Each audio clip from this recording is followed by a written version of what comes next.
Welcome to the Road to a Million. Katie, what week is this? Oh, This is week number 97. number 97. Guys, we've been doing this call for 97 weeks in a row. Katie, have you ever done anything for 97 weeks in a row before? I've survived, yes, for 97 weeks in a row, a couple times. Yeah.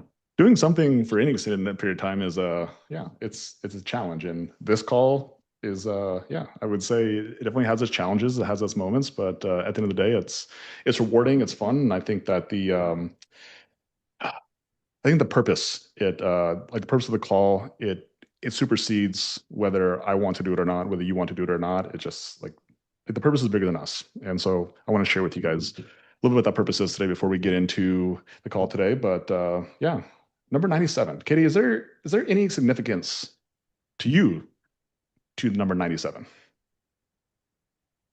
I think it has to do with a car or something, Yeah. a really Well, fast car, yeah. but no, not to me personally.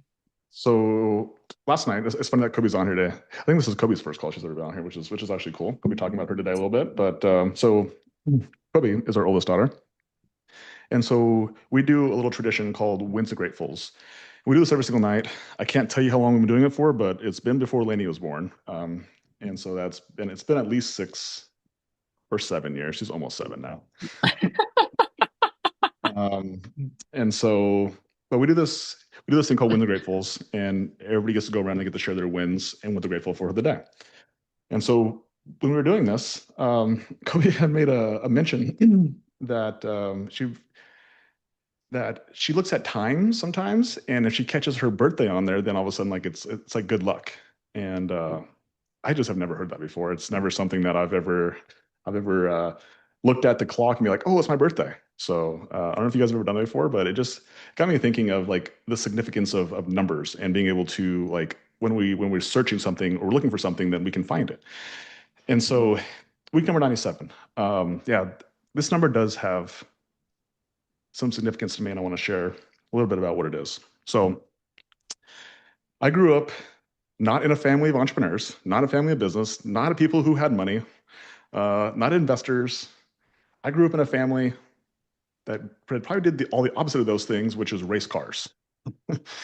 um, and my grandpa was the one who started this family tree, and he was a race car driver back in the day when they weren't even wearing helmets.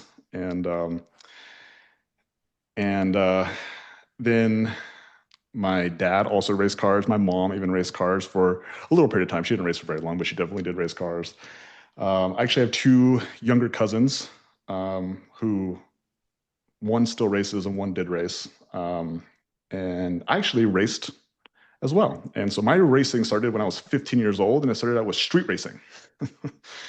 And so, have you guys ever seen the what is the movies called?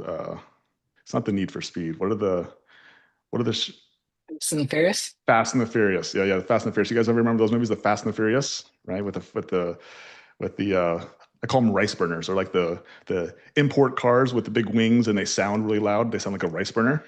Um, so sometimes I question my parents' judgment. Okay.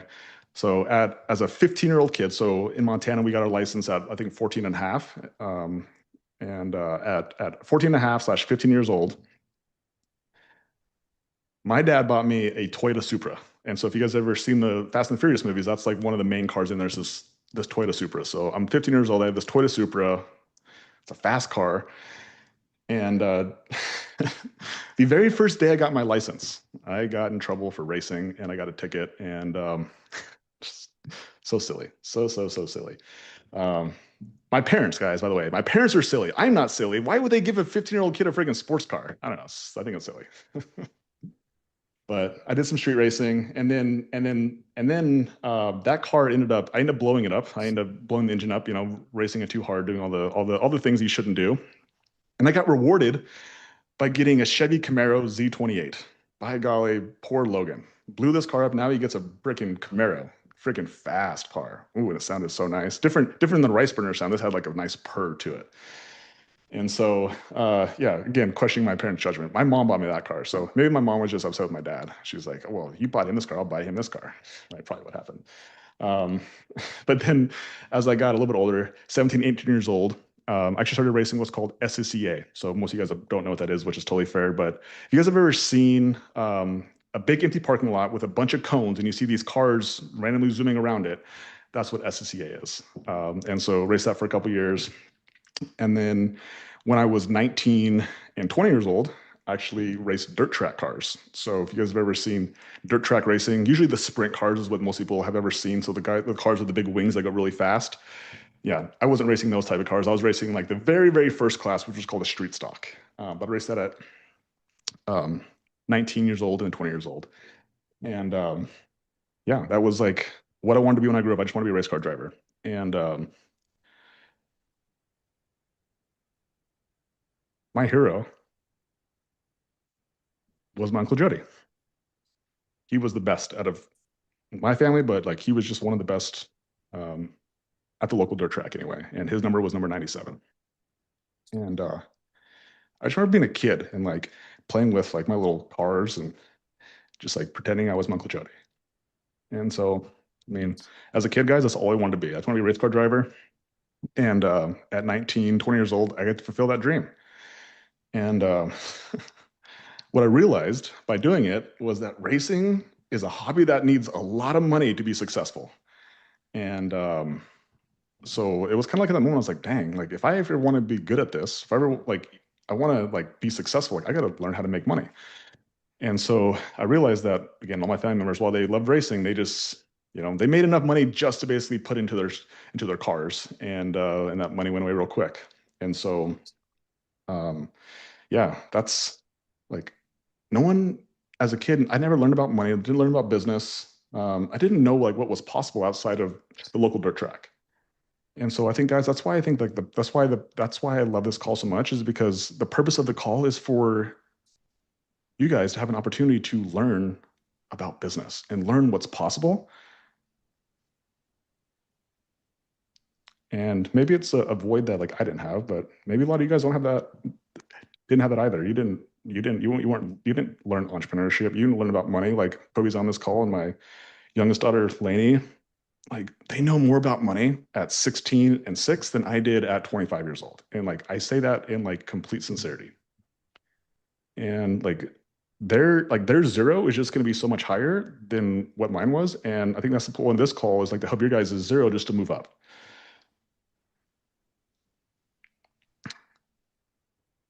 And so appreciate you guys for being on this call for the last 97 weeks. Katie, I appreciate you for making this important. We don't get paid a single dime for this call. In monetarily anyway, but we get paid in fulfillment. We get paid on like we actually have an opportunity to we actually get to share with you guys what we've learned. And I think that is the greatest gift that I have is like we actually have value that we can provide. And the fact that you guys find it valuable enough to continue to show up to these calls, like I really do appreciate that. And so I thank you guys for making it possible because if you guys stopped showing up, we would stop doing it. And there's many calls that we have done for free that we've stopped doing. And this is the one that has stayed true. It has stayed here. And so thank you guys. Thank you, thank you, thank you. And if this is your first call and you guys are like, wow, I have 96 more calls I could listen to, James will drop the link. So there's a couple places you guys can listen to this. There's a podcast. So if you guys have Apple, you get onto Apple Podcasts and it's called Road to a Million. You guys can go on there and you guys can subscribe and listen to all the podcasts. You guys can do it on Spotify as well. I actually just started uploading them on YouTube. So you can listen to them on YouTube as well, all for free. And then if you guys are inside the free home cleaning courses group, there's a whole module for the Road to a Million. You guys can go in there and watch the replays. And also, if you guys are inside the home cleaning mentorship, there's a place inside there. And so, yeah, guys, there's lots of places you guys can listen to old episodes and even future episodes as well. And yeah, thank you guys for being on here. And today I'm going to hopefully give you what you guys showed up for, which is like, what do you guys need? What is the decision you guys need to make that separates you from doing $100,000 a year versus doing $1 million a year, right? So, Katie, you ready to dive in? Let's be courageous. Let's be courageous. Yeah, guys. Okay.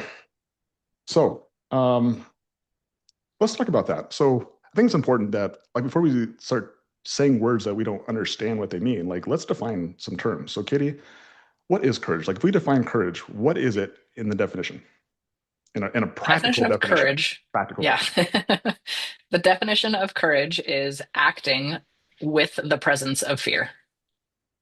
Mm. How many of you guys feel fear throughout the day? There's your opportunity to be courageous.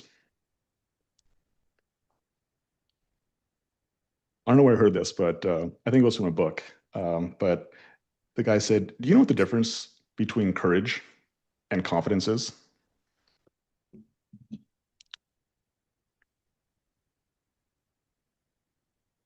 Confidence feels good,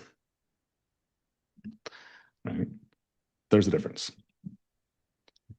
And so every single day, guys, we all have an opportunity to be courageous because fear is it's either a friend or a foe, but it's always there.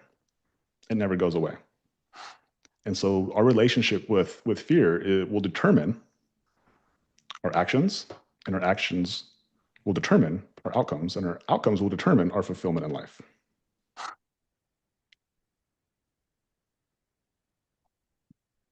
And so courage, we're going to talk a lot about today. That's why I think it's important to define.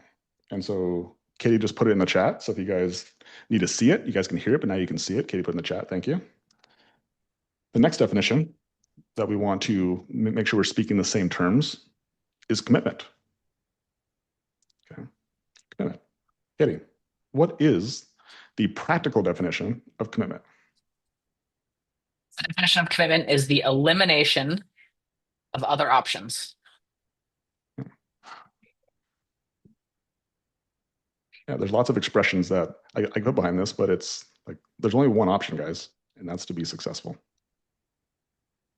Now, you can measure success in lots of different ways, and I think the way that my general choice of success in this group is 83K. I think that if we use that as like that is the consensus. If you get your business to 83K, you'll be successful, right?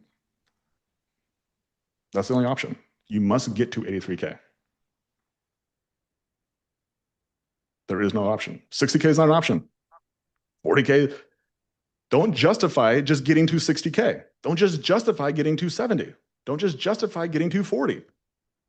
Those are milestones. By all means, use them as milestones, but do not justify that you stop, that you quit at 60K. I have personally been in those different levels of this specific cleaning business. I have coached many, many people in those specific levels. I assure you. Nobody who's got to 80K said, I wish I would have stopped at 60. Nobody. Right? The benefits that you get at 83K, the options I should say that it gives you freedom. And I think that's ultimately when someone says, I want to make more money, it's like, no, you don't. Like, money is not what you want. Katie, is money fulfilling? Is money fulfilling to you? Like, just looking at your bank account and seeing all the money, it was like, does that make you, well, I want to say make you happy, but like, does it fulfill you? No. Cool. But what does it give you? What are some things? Like, and you can, you know, I'm curious. What does it give you? Like, when you see it, what does it give you? I'll tell you what Yeah, it gives me. options. Yeah. Yeah. Options. So right now Security. we have an in-school home teacher for our, like, this was a dream of mine to be able to educate our children from our house without me doing it. Yeah. So that money provided that option. Security. Security for sure. Yeah. It's funny. We got a piece of mail, and how many of you guys usually get money in the mail? Or do you guys get bills, right? You guys get bills in the mail. It's like, I don't want to open the mail up. And so we got an extra bill the other day, and it was from a bad check that someone wrote for our Montana location. Katie, how much was that bad check? $2,500. $2,500. And so if you have $2,500 in your bank account, guys, no, you're not anymore. Because the bank said we pulled this money out because this was bad. It's like, cool. But if you got more than $2,500, substantially more, then like it gives you security. Like, yeah, that sucks, but it's okay. Like it's not gonna depend on if I can make payroll or make rent or pay rent, or it's gonna affect if I can buy groceries or the stress of just like having little amounts of money or overdrafts, fees, whatever it may be. And I think that's another thing that money can give you. It can give you security. So it can give you fulfillment by like or options. It can give you security, right? I think another thing for me personally that it that it gives me is it just gives me peace. It just gives me peace to know that like I'm not controlled by a piece of paper. Like I can actually do what I want to do. And I think as I get older, some of you guys are older than me, some of you guys are younger than me, but like every single day as I get a little older, like I have a realization that like I'm getting closer to death than I am to when I was born. And so eventually like it's gonna happen. And so I think a lot about it in the sense of like if like when I die, like what is actually gonna be important? What's actually gonna matter? Is it that I have millions of dollars in my bank account? Or is it that I helped millions of people put money in their bank accounts? And I think the more that we can try to understand why, like what our why is, why we do what we do, what makes us tick. I think that's what money gives us, is it gives us the option to like, for us to be who we want to be, not somebody we have to be in order for us just to pay bills.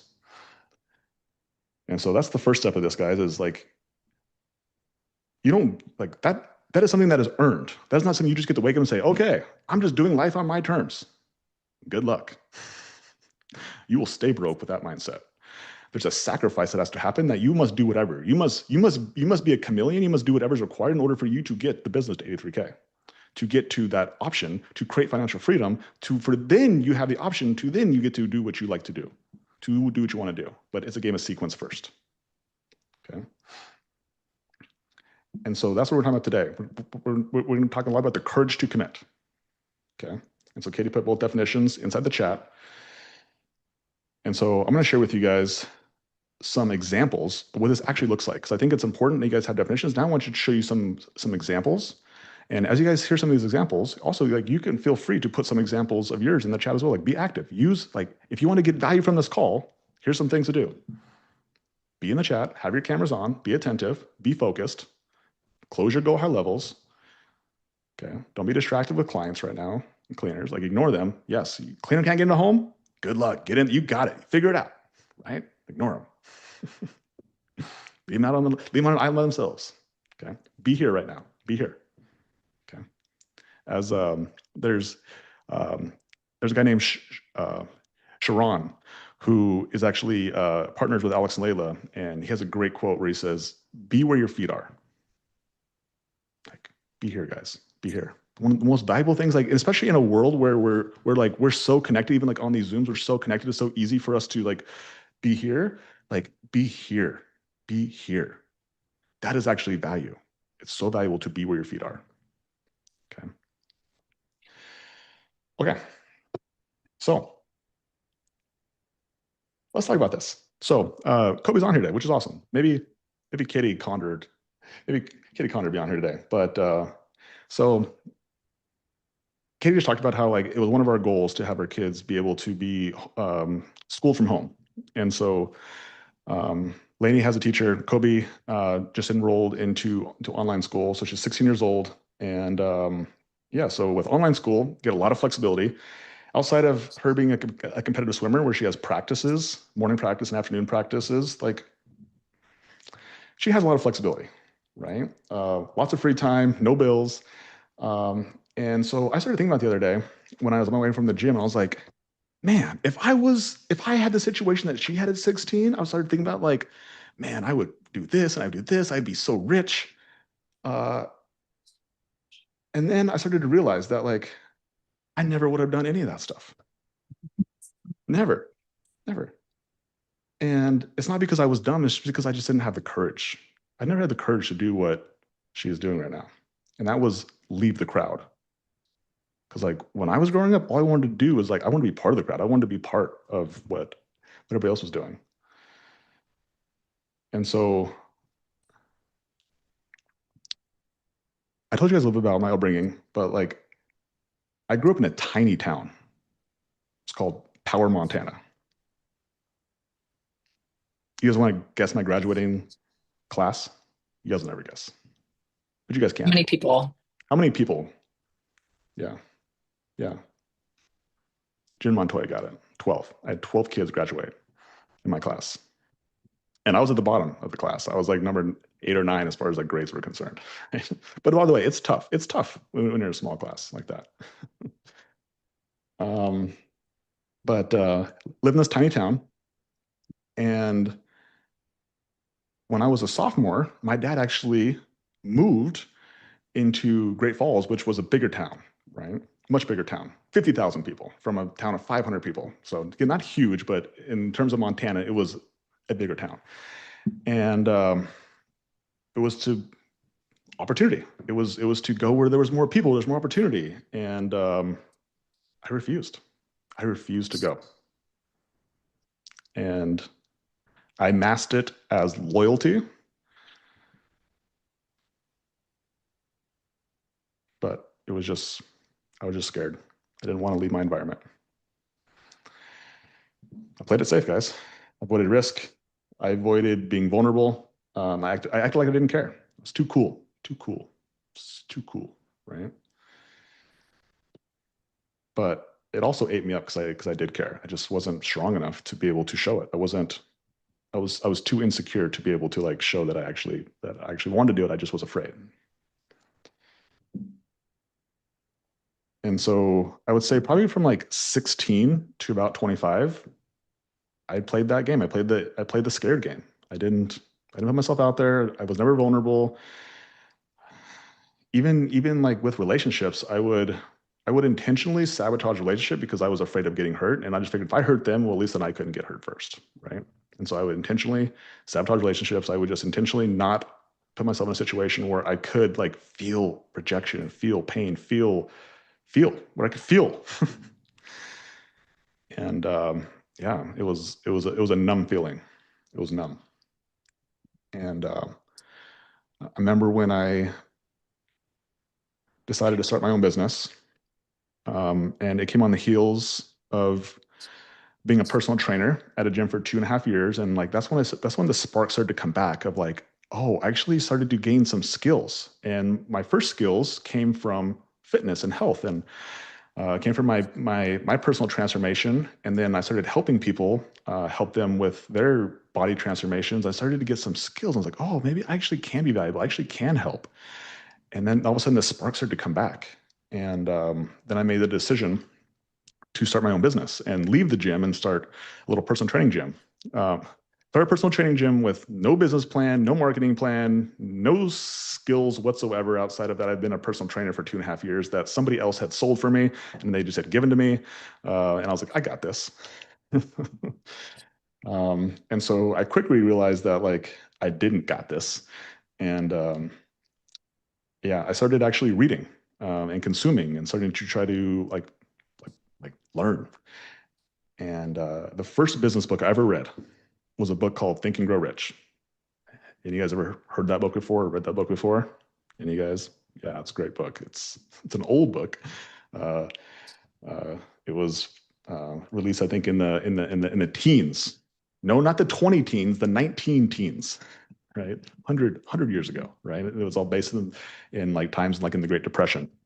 But there's one chapter, like that's a great book, but there was one chapter, and I can literally remember sitting in my bedroom. Katie, you remember this? It was the house was on a street called Greenway. My room was a blue room. I was sitting there on my tablet reading this book, and this chapter came up, and it was called "The Mystery of Sex Transmutation."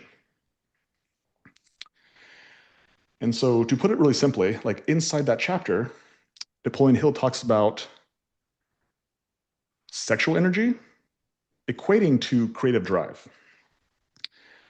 And so I remember reading that chapter and was like, whoa, like this is like this is me. Like I had all this energy and I was directing it into distractions. Like I had this like insatiable desire to help, but like I just like refused to actually do things that were meaningful. And I just tried and I just did things that were distractions that were like quick dopamine hits, right? Short-term pleasures. And I was like, whoa, this is like I like this idea. Like I have this drive. And so although I didn't grow up in a family of entrepreneurs, I didn't grow up with anybody who really like had any sort of material success or financial success for that matter. There was one person who I think I am who I am today from me watching him, which is my dad. And his name is Blue. Real name Frederick, but goes by Blue. And that guy was obsessed. He just had this like when he did something, he was as Kobe would say, he's locked in. Like he was obsessed. Like get out of his way. You would try to talk to him, and like you thought he was ignoring you, but he was where his feet were. Um,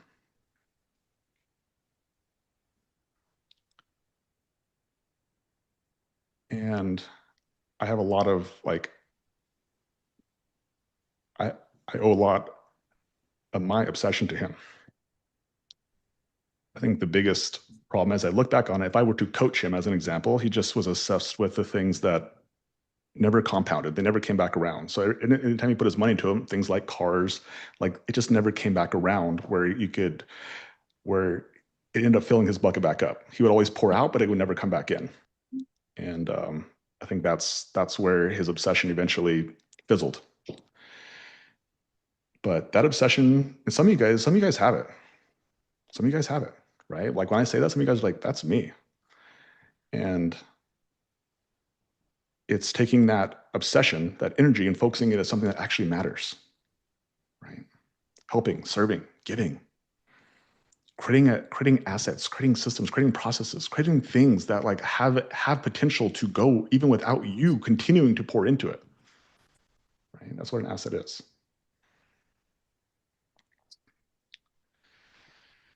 And so after reading that book, guys, I was like, oh my gosh, like I have it, right? I understand, like I have this thing. Now I just got to get rid of these distractions. And so I realized I needed to stop chasing chaos and I needed to start looking for stability. And I didn't know this at the time, but like I needed myself a Katie. I needed somebody who was loyal, who was stable, who was attractive, but also was also focused as well. Okay. And so I remember I was like, okay, like I'm gonna stop being distracted. I'm gonna go find myself a person who like meets this criteria that I could like focus on growing my business and not continue to focus on chasing distractions. And so I found Katie and like Kobe as well. And at the time, Kobe was 4 years old. And like, well, most people might have seen that as a con. I saw it as like, I was like, amazing. Like, she already has a kid, which means that she's probably not gonna try to pressure me to have a kid because like I just want to grow my business. And I was like, marriage, like we probably don't like probably not gonna be pressured to have getting married because she just came out of a marriage. And like I was like, cool, like I can just have somebody who can like be all these things without having to put the additional pressure on like, well, we gotta get married and have kids. I'm like, I just want to grow a business. I just need to like make sure that I'm like I need someone to keep me focused and to push me to grow the business rather than distract me. Um, and that's why I saw Katie as like the greatest asset. And like now, 12 years later, um, I got way more from Katie than I could ever imagined, and Kobe as well. And so that's what I did first. I was like, I had to commit to the relationship.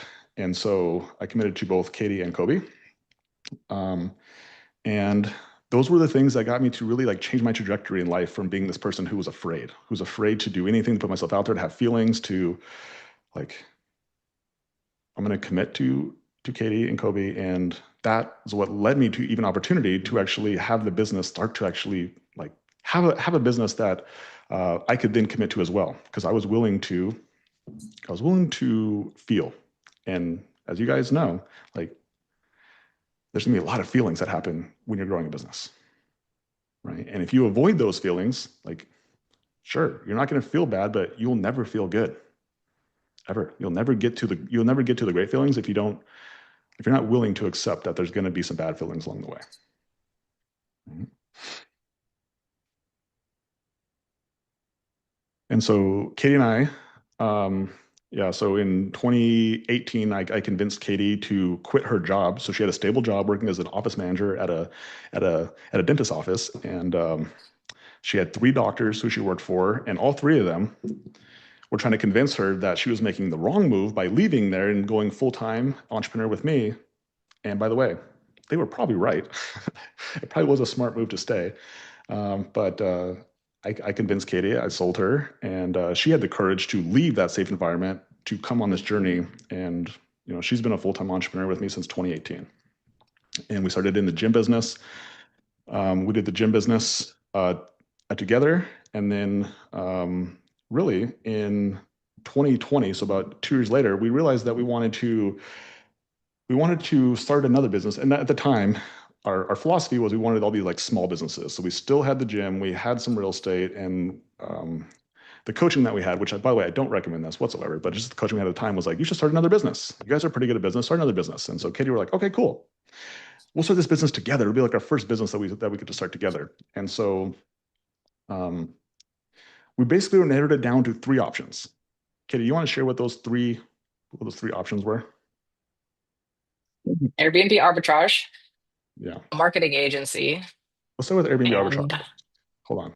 Airbnb arbitrage. Why did we think Airbnb arbitrage might have been a good idea? we had already had Airbnbs. Um, so there was familiarity there. There was comfort. There was security. We knew something. Mhm. It came with systems behind it. We didn't have to market. Airbnb basically markets for you, and there was no sales, like instant bookings all day, every day.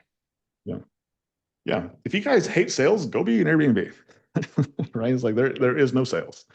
There's no sales process or anything with Airbnb. Um, Now, arbitrage. So if you guys aren't familiar with what the word arbitrage is, so again, like we owned Airbnbs and we would rent out our own Airbnbs.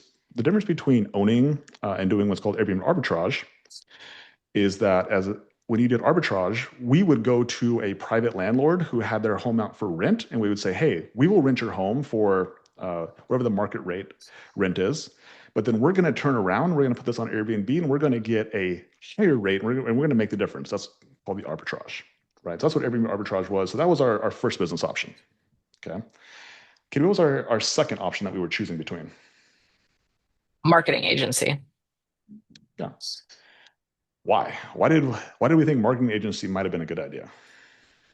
Yeah, we knew how to market. Again, familiarity, something that we had done before, quite successfully in the gym.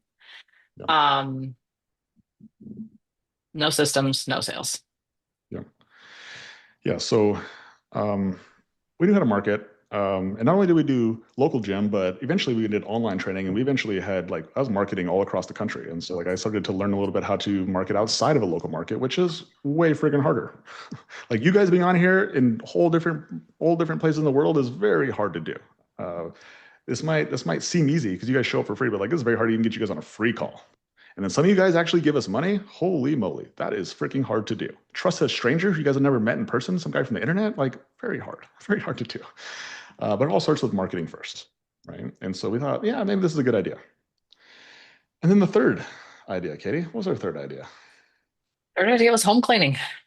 Yeah, yeah. Why? Why did we think home cleaning might have been a good idea? Because we knew how to market, we knew how to sell, but definitely still didn't have systems for it. Yeah. And we had our own Airbnbs. We thought that it could also be helpful that we could use this cleaning business as a way to like clean our Airbnbs. But yeah, we're like, we don't have any systems, no cleaning, no fulfillment systems, but I'm like, I'm pretty sure I could market and sell this thing. So out of all three options, as you guys know today, we chose the ironic choice, the one we had zero experience and zero clients in, and yeah, zero cleaning experience in. But once we made the decision, we were actually in Las Vegas when we made this decision. And before we even landed, I had an offer up, a landing page, and we had our first lead before we even landed back in Montana. And I was like, we're in the business now. And Katie was like, okay. I just started calling leads and eventually got them to say yes. And Katie was scrambling. I don't even know how you figured out how to clean, but like somehow you did. And you went into clients' homes and cleaned their homes. And some people paid, some people didn't. That's how good we were. That people were like, not paying for this. And despite us not knowing, despite Katie, were you at all afraid when any of this was happening? Or were you just like, oh, no big deal. I'm just going into strangers' houses, not knowing how to clean, and they're going to give me money, and it's all going to be good. And No, every day, just pit in the stomach, just begrudgingly going out. Then our first client was a non-paying client. First client didn't pay. So again, like confidence is definitely not going in the right direction. It's going down. Fear is definitely increasing. And I had to go out and go into another house after the last client just complained about me and try again. yeah, definitely. I I texted her after the first clean, after the clean, and just like, hey, just curiosity, how'd it go? And then all of a sudden, I just get these mirage of pictures. I was like, uh-oh. And then her only thing she said was she even here? And I'm like, I wasn't concerned about the client at that point. I was concerned about Katie. I'm like, I got to tell her this, I guess. Like this is gonna be tough to tell her. It Like, was tough because I actually thought I did a good job. That was the bad part. I don't, and that's the thing. So I remember the night before saying that she thought she did a good job, and I was like, yeah, this is gonna be tough. I'm gonna have to like give this girl like a version of reality that is much different than hers. And that's why I think I love business so much because it just does that, guys. Like you can think you're awesome, you can think you're cool, but at the end of the day, like the marketplace will tell you. And really, like your bank account will tell you. And I think like as much as it sucks, sometimes it's hard to look at, but like that's what we use to measure.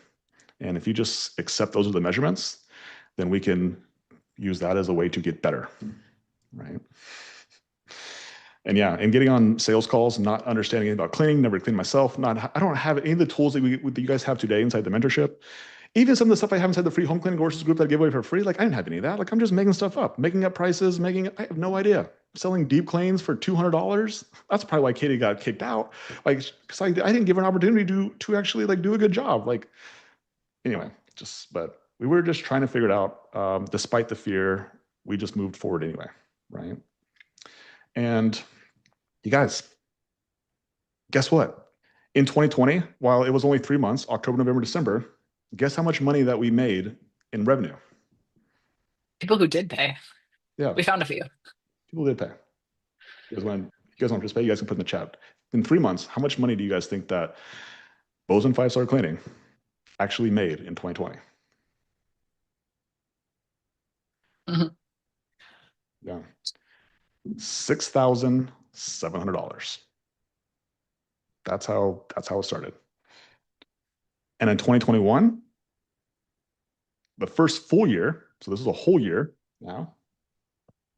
Katie, how much did it make? 179,000. Yeah. So like, guys, like, it wasn't like we were some like business guru experts. Like we made $179,000 in our first full year. Like most of you guys in here are probably above that right now. The people inside our community that you could consider yourselves like the smallest businesses, you're still bigger than what we were at this point. Okay. 2022, Katie, our second full year. 479,000. Okay. Figuring it out. Figuring it out. And then 2023. 2023, we did our first millions and we hit $1.1 million that year. Yeah. So I want to show you guys that like, yes, like we started this journey sharing you guys when we were already had $1 million business, but like it took courage to get to the point where we even had the opportunity to like stay in business to eventually figure it out. And as most of you guys are here because like you guys believe that we have something figured out, uh, it happened right there. About 2023, that's when we started actually figuring out how the business worked. It took us a couple years. We're like, oh, now we understand what business we were actually in because we're not in the cleaning business, Katie. What business are we actually in? This is what helped. This is what that big jump was from 2022 to 2023. We're not in the cleaning business. What business are we in, Katie? Yeah. Sorry, I was answering a question in the chat. What did you ask me? Yeah. We're not in the cleaning business. What business are we in? We are in the five-star experience business. Yeah. And the people who deliver a 5-star experience, as Bobby said in the chat, are your cleaners, right? And so it's not just enough to have marketing and sales skills. And that was something that we had, but the thing that we had to learn was we had to learn the fulfillment process. We had to literally teach our cleaners how to deliver a 5-star experience without us being cleaners. And that's why it took a couple of years. But when we matched up marketing and sales, which is skills we had, and then us learning how to predictably deliver a 5-star experience, that's when we started to see the business take off, right? And so once we had that first $1 million, I was like, cool, I see something bigger, right? And so unfortunately, that vision, it was bigger than Montana. So like I told you guys earlier, like Montana is while it's a big state, it's relatively small in population. In fact, there's less than a million, there's about a million people in the entire state, right? And so many of you guys might be in places where you guys might have a million people in just one city, as an example. Um, and so I was like, we needed a higher ceiling. And so yeah, I had an idea that in order for this vision to come true, we needed to put ourselves in a different environment, right? And I call this one the move, right? And this was a move to a different state, a different place where we had no family, no friends, no safety net. Um, and mind you, Katie, how long have you lived in Bozeman, Montana for? My entire life. Yeah, born and raised. And I personally had been there since 2007, so about 17 years. And Kobe at the time, I'd lived there her whole life as well. And Lainey, she lived there her whole life. Of course, she was only at the time she was what, 3 or 4. Um, and so I decided that we're moving to Arizona. And Lainey, she didn't care. She had no understanding what was going on. Kobe, Kobe cared. She was about to be in high school. She's middle school, about to be in high school. Yeah, and the cost to us making that move is that we lost Kobe. We lost Kobe. She decided that she didn't want to move. Totally fair, totally fair. And the other cost was that like Katie was also upset with me as well. Um, she resented me um, for pulling us away from a good life, a comfortable life. And there was a lot of pressure. There was a lot of pressure to There's a lot of pressure to go back. And it could have all been avoided by just going back home. Could have made it all go away. And it was like one of those commitment points in my life where I was just like,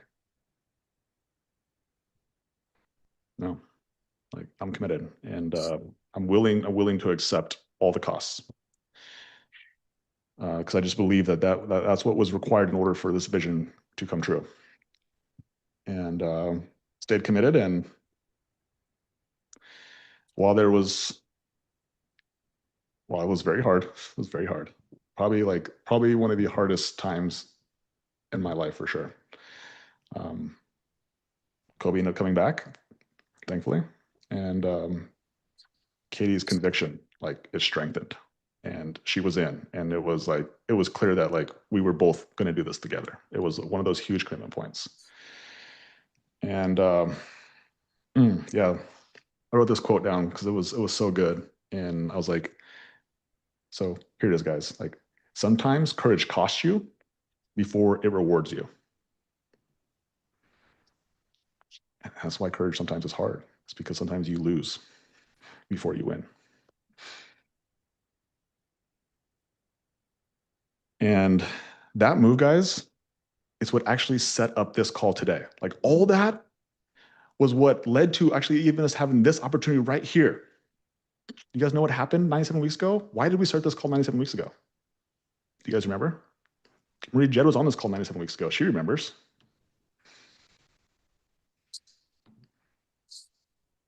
You guys remember what started 97 weeks ago? Janissa was on this call 97 weeks ago. Yes, we started Mesa 5-story cleaning. This location that you guys have all been watching us grow. I don't know if he's on here today, but I signed up somebody into the mentorship last week. And he's like, yeah, I've been following your podcast now for a couple years. And, we're watching you do it in Bozeman. And then you started this location in Mesa. And I was like, dang, that takes some balls. I was like, that right there. I was like, that's what I've been trying to get the point across for the last 2 years. It's like I just want to like show you guys like this is freaking hard. And also, but it's also possible. Right. And yeah. And so 97 weeks ago, guys, we started this call to document the start of our second location down here in Mesa, Arizona, in this place that, again, we had no family, no friends, no business. And to start the location, like, it wasn't like just like, okay, somebody go start this location. No, no, no, no. We didn't know how to start a location, even though we did it once. Again, it was kind of half-assed, as you guys, not half-assed, but it was like, we didn't know what we were doing. And we still didn't necessarily know what we were doing when we started this location. And so, like, in order for us to actually do this, like, we got to do the do first. And so, Katie, what did you do? I went back out into the field.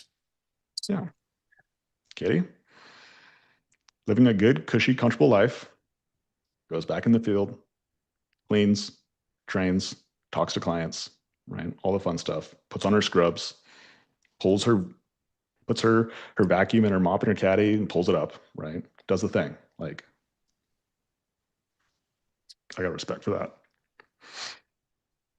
That's humility, guys. That's humility.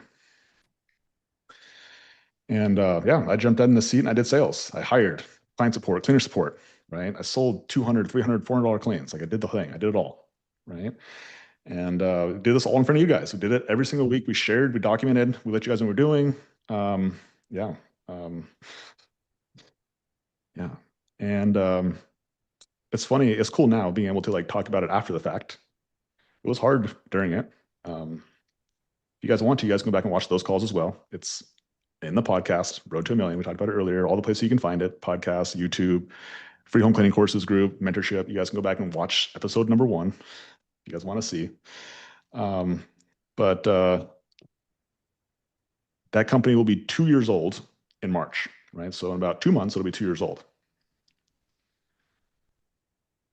It was not profitable for 17 months, which means Katie went and cleaned.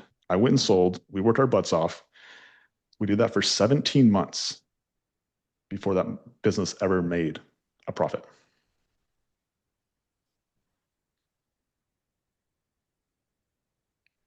That's what commitment looks like, guys. It's because I believe that it would eventually become profitable. And eventually it would pay not just us, but it also pay the office staff and would pay the team. You got to have the long-term belief. And that's what commitment is. It's like there is no other options. I didn't care if it took 20 months or if it would have only took 12 months. Like we were committed to the goal of 83K. And it finally hit it, right? And last quarter, we had our first profitable quarter. It actually made money. The business made over $100,000 last year, basically in a quarter. Like, is that worth it? Would you guys work for free for a year and a half to then make up $100,000 in basically a quarter? It's commitment, guys. That's what the commitment is. Yeah. I think you can plug back in your quote right here. Sometimes courage costs you before it rewards you. Yeah. Yeah. So good. So good. Yeah.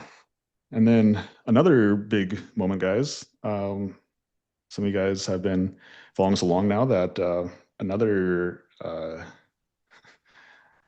moment that I think about when we're talking about like this courage to commit is, yeah, we made our first acquisition. So Kellen's on here right now. You can see the Sacramento office, and we ended up buying our first home cleaning business. Yeah, crazy, crazy. And just so you guys know, like it was over $100,000 investment. We spent over $40,000 in legal fees. Like this was not like a like, hey, you want to like be friends and like you want a partner? It's like, no, this is like a legit transaction. Like this was legit. We had no idea what we were doing. We're talking to lawyers. Do you remember do you remember what the lawyer's hourly rate was, Katie? Do you remember what our hourly rate, what ours was? Our lawyer? I don't remember 1700 to I don't remember No, $700. That was uh, Cody, $700. no, it was yes, the first lady. I think she was 650, but then she gave us her partner again. He was only $450 an hour. Yeah, you're right. So yeah, I mean these are like real conversations, and like we have no idea what we're doing. We're like so here's the cool part. And Kellen laughed about this. Like we put this deal together, um, Tyler, Kellen, and us. We put this deal together, and we gave it to the lawyer, and he's like, "Yeah, this isn't gonna work." I'm like, "Okay." Darn. He's like, this is not how this works." And I was like, "Cool." And so like again, we're just learning. We had no idea what we're doing. But again, it took courage for us just to put ourselves in the situation. It took courage to ask Tyler and Kellen to do this, and courage for them also to be part of this whole journey as well. And yeah, guys, just again, just another example of like definitely had fear, and we just moved despite the fear. And it was really cool because last week we had our first all team vision meeting. So we had Bozeman, we had Mesa, and then we had SAC, and we all had it on the vision meeting, and we got to share our internal goal of where we're going to go in the next 5 years. And it was another crazy goal that I was like, man, it sometimes when it came at like even the words came out of my mouth were like, man, it seems unreasonable. But then I was like trying to sell them and share them how like it could be possible, showing them projections. And but it was scary. It was scary putting people in a room and committing to this goal because like there's nothing more that I personally want to do, but then to be able to fulfill on promises. So I'm also very cautious what I do promise. And so I didn't promise them this goal. I said, we're going to go for the goal, and it's worth it for us to commit to the goal. And even if we come short, I will still be grateful and we'll be happy that we at least went for the goal. And guys, that is me talking to my 16 through 25-year-old self of like, I wish I had told that person, like, just go for your goals, bro. Like the worst case scenario is actually the best case scenario. You don't hit your goals because you learn by not hitting the goals. And you can, as long as you stay committed, you just change your strategy. And that was actually one of the coolest things that Alaya talked about on that call. So if you guys uh, are unfamiliar with that name, Alaya is our general manager of our Bozeman location, and she's also our regional manager where she helps the Mesa and the SAC location as well. And one thing that she said on that call was so cool. She's like, guys, like she's like, it's really cool to see that like the goal stays the same, but like the strategies they've changed so much even in the last 2 years.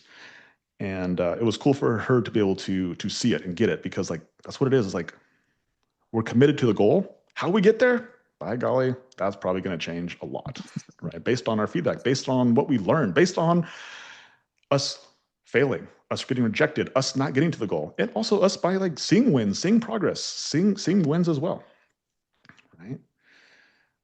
Um, Here's another cool little line for you guys. Most people will call you crazy, but I just call it courage before results show up. And so that's a signal you guys are doing through rights when people call you crazy. Some of you guys probably think I'm crazy, right? But like, hopefully you guys see yourself as a little crazy. Like, you have a little crazy in you because like there is no evidence. There's no evidence. Your job is to go create evidence, but the courage comes first, then the evidence. It doesn't come the other way around. Got to get the game of sequence right. Okay.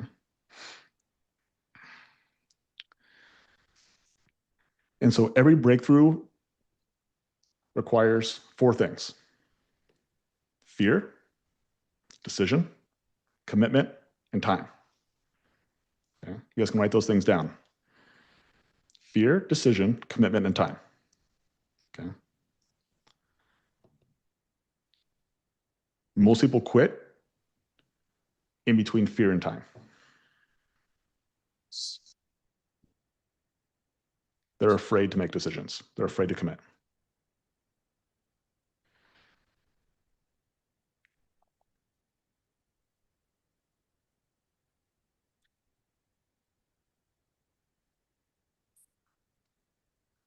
Courage is deciding there's only one acceptable outcome. And for every of you guys inside here, it's $1 million home cleaning business. That's the only outcome. I put this behind me on purpose so you guys are reminded of this every single day. You guys see the 8 businesses that are currently inside the home cleaning mentorship that are doing over 83K. Some of you guys are just, you're close. Some of you guys are at 70K. Some of you guys are at 60K. Some of you guys are at 50K. Some of you guys are at 40K. Handful of you guys, 30, 20K, even 10K on here, right? That's the goal. Just if you guys commit to the goal, guys, if you guys commit to the goal of 83K. And what's the definition of committing? Does anybody remember from the beginning of the call? What's the definition?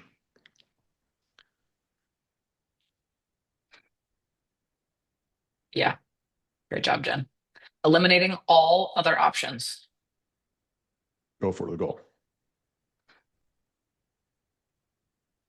If you guys do that, I can help you with the second part. I just had a call this morning with somebody who was thinking about joining the mentorship. And I told her the same thing that I'll tell you guys right now. I said, if you're willing to have the courage to commit to trusting in myself and Katie, the community, the mentorship itself, if you're willing to commit to that, I assure you, I will never quit. I will continue to show up and I will continue to serve. And if you're willing to commit to those things as well, it just becomes a matter of time. Because the cool thing about the mentorship, some of you guys know this who are in it, and this is why I freaking love this mentorship, is that once you're in, you never get kicked out. You're in for life, which means if you can't get there, it's on you because you quit. I didn't quit. You did. You want that. You want to be the person who's responsible for your own goals. Okay? So if you can commit to that, here's what I'll give you. I'll give you the systems. I'll give you the processes. I will give you the how to do the do. Okay? I will show you the path. I will coach you. I will help you. I will guide you. Katie, in the community, other people in here will help you do the thing. Okay? You guys have been with us now on this call for almost an hour. Okay, I just showed you how we went from 0 cleaning experience to last year we did $2.8 million. Okay. By the way, over 400,000 of that was profit. It's like real money, guys. Like this can change your friggin' life. Okay. And so a lot of you guys are in the mentorship already. And just thank you guys for giving me the opportunity to get you to 83K. And the moment that you guys give me money is the moment that I get to push you to get 83K. Like, plain and simple. Like, my only goal is to get more $1 million businesses into the community because it just makes the system better. And the system getting better is my ultimate goal. Like, I will get paid handsomely for the system. And if you guys want to be part of that by you getting your business benefited from using the system, like that's what the mentorship is. Okay. And so like the Autumns and the Josh, Bobby's, Lori's, like a lot of you guys are in the mentorship. So this is awesome. Like if you guys are on the mentorship, talk to some of these guys, Randy, Marcus, Gregorio, Greg just joined, Sergio's in. So it's awesome. A lot of you guys, most of you guys are in the mentorship, which is freaking sweet to see. Right. And so for you guys, I'm talking to you, like you get to 83K, like that's like commit to the goal. Get there. Someone like Julia just had a vision meeting this morning, and Kayla and Jessica and Lucas, like they're over 83K. Now they're going to 2 million. Because like I told you guys earlier, like 1 million is cool. Like you can have a lot of options, but you have more options when you're doing $2 million, right?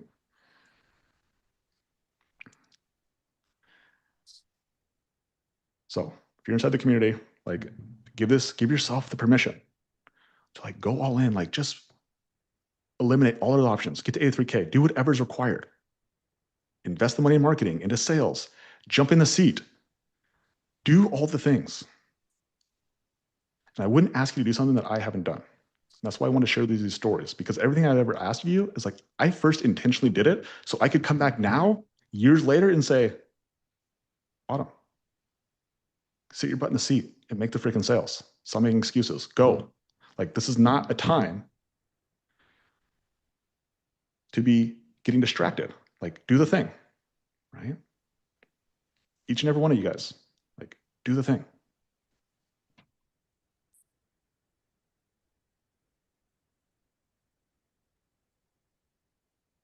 And if you guys are not currently in mentorship, well, now's an opportunity for you to be part of something where somebody actually cares about you, not just your money. And this is like one of the things that, like, you guys in the community, hopefully you guys see this. Some of you guys who are like maybe newer, like you're skeptical, fair, like, as you should be. And so that's my job, is to just provide as much value as possible and to let you know that like I care more about your results than I do your money, because my reputation is more important than money is. And I just actually signed somebody else last week, and it was really cool. I think she's on here as well, and she was like, "I just love your sales process. Like, it's not pushy. It's a two-step in a sense that like Katie goes through everything, tells you the price, lets you know the options. If you want to move forward, cool. Then you can talk to me. If not, totally cool too, right?" And then somebody else, Katie, was like, "You guys really? What did they say? What did they say? They're like, you guys really don't care about money, do you?" I don't remember who said that one, but we do care about money, guys. Like, I'm not like we do care, um, because money is an amazing resource that we can help a lot of people with. However, it's not more important than bringing somebody into the community that is not a good fit for the community. So, like, if your goal is not to get to 83K, if your goal is just to have a comfortable business, if you want to, if you're not willing to have the humility to learn, and you want to just keep doing things the way you're doing it, then like no, like we won't take your money. We won't allow you to give us money. But if you actually want to use the systems that we have proven and that we continue to improve as we go, then like that's what the mentorship is for, is to give you guys an opportunity to speed up the process. You can never shortcut it, but you can speed it up. And that's by using something that somebody else has already done. And instead of making my mistakes, you're still gonna make mistakes, but your mistakes are gonna come from either the directions you got were bad or your articulation of the directions were bad. And that's an easier problem to solve than like, well, what should I do next?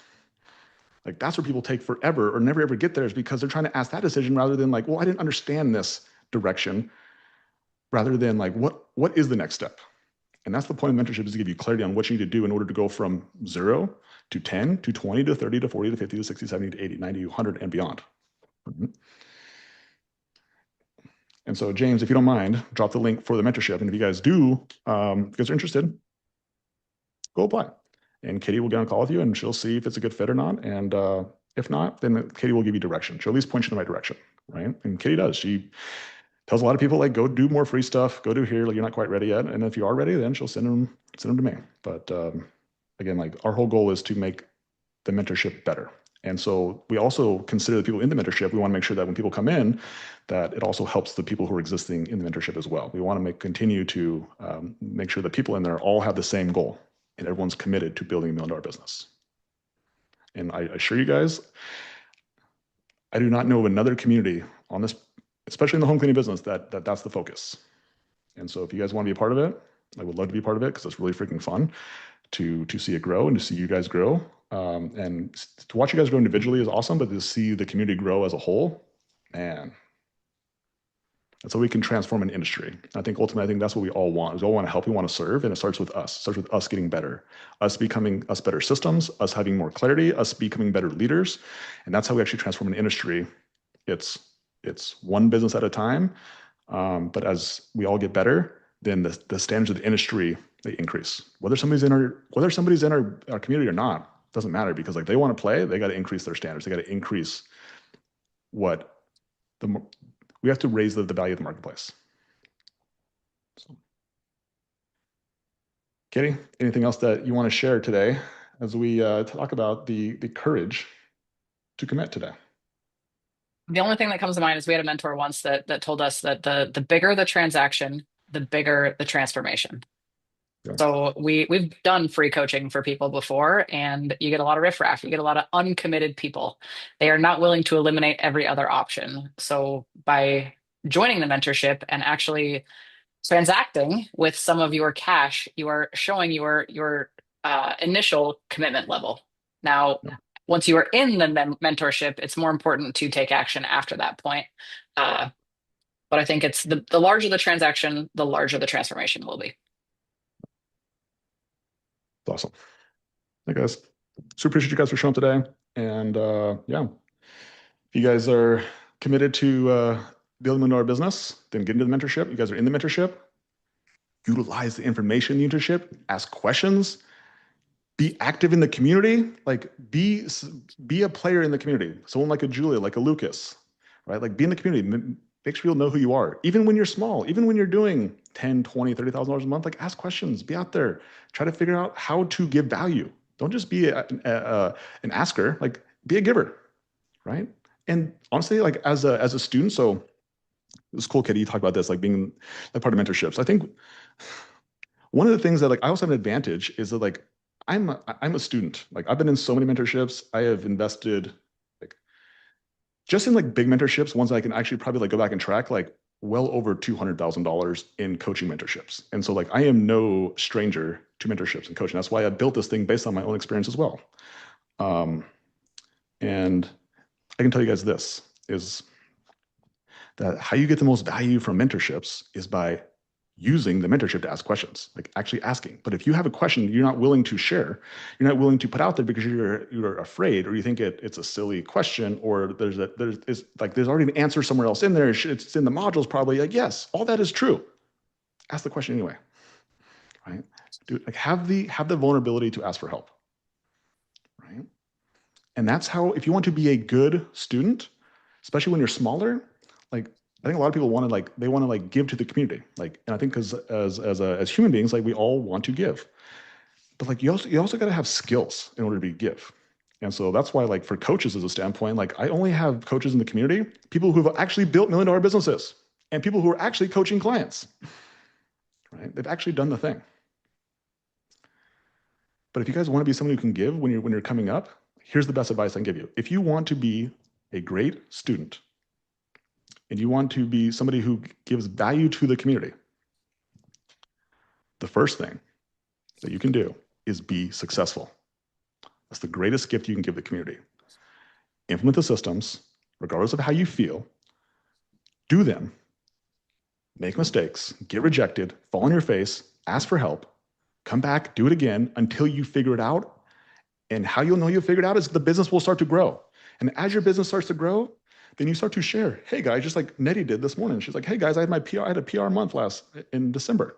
And you will share your wins along the way, because the other value of the community is that you guys get to share. You get to share your wins. It doesn't have to be just because how many of you guys have friends that if you guys told them you were PR for the week or your PR revenue, they would not give a crap.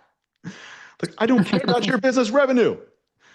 But in the community, people do care. We actually care about your PRs. Like, it's actually really cool. Like, I screenshot it. You guys, one day, I hope I can show you guys all these screenshots of all the wins of the things that I get to see. And like, it's the thing that gets me going. Like, it's so fulfilling. I get to see all the wins. A lot of them are public, but sometimes you guys send me private messages of like wins. And like, I just love seeing it. It's so cool. It's so freaking cool. Right. But that's the greatest gift you can give the community is be successful. Be successful. So happy Monday, guys. So much. Appreciate you guys. And we're back next week, week number 98. And if you guys are inside the community, we have a new call tomorrow. So get on that system and software call. We're talking about how to implement the system, how to put together the system. Make sure you guys are on that call. And then Wednesday's coaching call, as usual, Q&A. So appreciate you guys. Happy Monday. See you guys next week. Bye. Bye, guys.